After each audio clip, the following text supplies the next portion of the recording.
आज हम बात करेंगे 12वीं कक्षा के छात्रों के बारे में, चित्रकला सब्जेक्ट के बारे में। जी हाँ दोस्तों, अगर आप 12वीं कक्षा में हो और चित्रकला सब्जेक्ट आपने ले रखी है तो 2024 में होने वाला एग्जाम चित्रकला का बहुत ही आसान होने वाला पेपर होगा। जी हाँ दोस्तों, बहुत ही आसान होने वाला पेपर होगा। उसका मॉडल पेपर आज मैं आपको दिखाने वाला हूँ, किस प्रकार से आपको एग्जाम में पेपर दिया जाएगा और उस पेपर में आपको किस प्रकार से प्रश्न दिए जाएंगे और उन प्रश्नों को आपको हल करना होगा। चलिए वीडियो शुरू करते हैं। अगर वीडियो आपने लाइक नहीं किया और चैनल सब्सक्राइब नहीं किया तो चैनल को सब्सक्राइब जरूर कर लीजिएगा। तो चलिए वीडियो शुरू करते हैं। तो देखिए दोस्तों, 12वीं कक्षा में चित्रकला में पेपर जो आपको दिया जाएगा कुछ इस प्रकार से पेपर आपको दिया जाएगा। और मॉडल प्रश्न पत्र परीक्षा 2024 विषय चित्रकला कक्षा 12। और दोस्तों समय रहेगा, समय 3 घंटे 15 मिनट का समय। जी हाँ, 3 घंटे 15 मिनट का समय आपको पूरे एग्जाम में दिया जाएगा। पूर्णांक होंगे 24 नंबर का, यानी कि जो पेपर आपको दिया जाएगा वो 24 नंबर का दिया जाएगा। मतलब जितने भी प्रश्न इस पेपर में होंगे वो 24 नंबर के होंगे। 24 में से ही आपको कुछ अंक लेकर आने। चलिए प्रश्नों की तरफ हम चलते हैं। तो देखिए, खंड अ, सेक्शन अ, मतलब इसमें हिंदी में और इंग्लिश में दोनों तरीके से आपको प्रश्न दिए जाएंगे। अगर आपको हिंदी में, आप हिंदी मीडियम से हो तो आप हिंदी में दे सकते हो, और अगर आप इंग्लिश मीडियम से हो तो आप इंग्लिश में भी उत्तर दे सकते हो। तो जैसे महावीर का जन्म चित्र संबंधित है, मतलब महावीर का जन्म यह कौन से चित्र में, कौन से चित्र से संबंध रखता है। ये जो नाम है महावीर का जन्म, ये कौन से चित्र में संबंध रखता है। या कल्पसूत्र हो सकता है, संग्रहणी सूत्र हो सकता है, कालकाचार्य कथा, चोर पंचाशिका, इनमें से किसी एक को आप उत्तर मानकर लिखोगे। और आगे की तरफ चलते हैं तो उसके बाद में दूसरा प्रश्न, निम्नलिखित वाक्यों में रिक्त स्थान की पूर्ति कीजिए। 1 2 5 प्रश्न आपको, मतलब 1 2 3 4 5 5 प्रश्न आपको दिए जाएंगे जो कि आधे आधे नंबर के होंगे।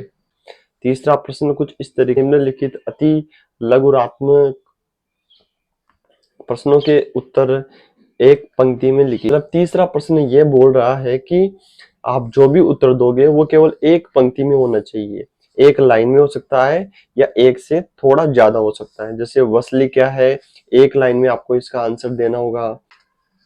आगे की तरफ बढ़ते हुए खंड ब शुरू हो जाता है। यहाँ पे खंड ब यानी कि सेक्शन बी, इसमें लिखा है कि निम्नलिखित लघुरात्मक प्रश्नों के उत्तर अधिकतम 40 शब्दों में लिखिए।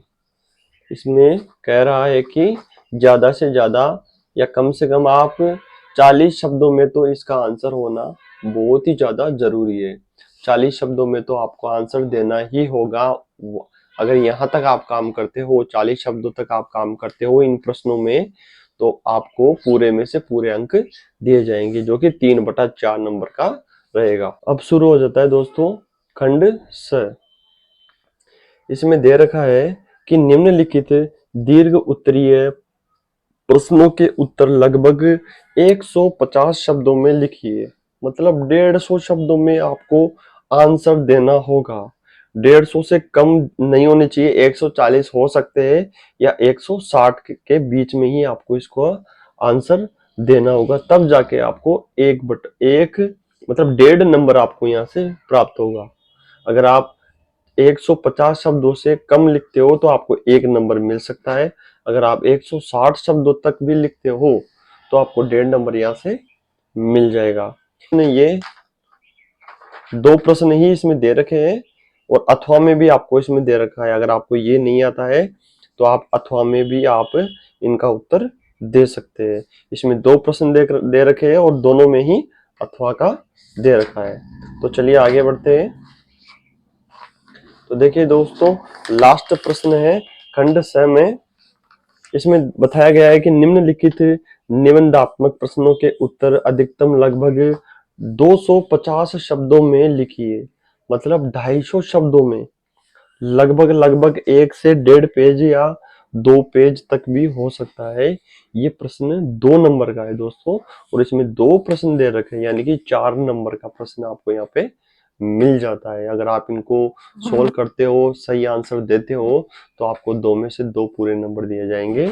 और 2 नीचे भी यहाँ पे एक प्रश्न और है, अगर आप दोनों को सोल्व करते हो तो आपको 4 नंबर यहाँ से मिल जाएंगे। और यहाँ पर भी अथवा में प्रश्न दे रखा है, जैसे अकबर कालीन मुगल कला की जानकारी देते हुए उसकी मुख्य विशेषताएं बताइए।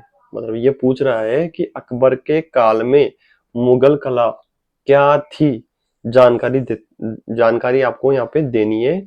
और मुख्य विशेषता यानी कि अकबर के काल में मुगल कला कैसी थी, उसकी विशेषताओं का भी आपको वर्णन करना है। इस प्रकार से इसमें अथवा का भी दे रखा है, मुगल कला का भारतीय कला में महत्वपूर्ण योगदान था, स्पष्ट कीजिए। ये अथवा का हो गया। और 17वां प्रश्न है लास्ट, जयपुर चित्रशैली के उद्भव, विकास एवं उसकी प्रमुख विशेषताओं का वर्णन कीजिए। इस प्रकार से इसमें अथवा का भी हो गया।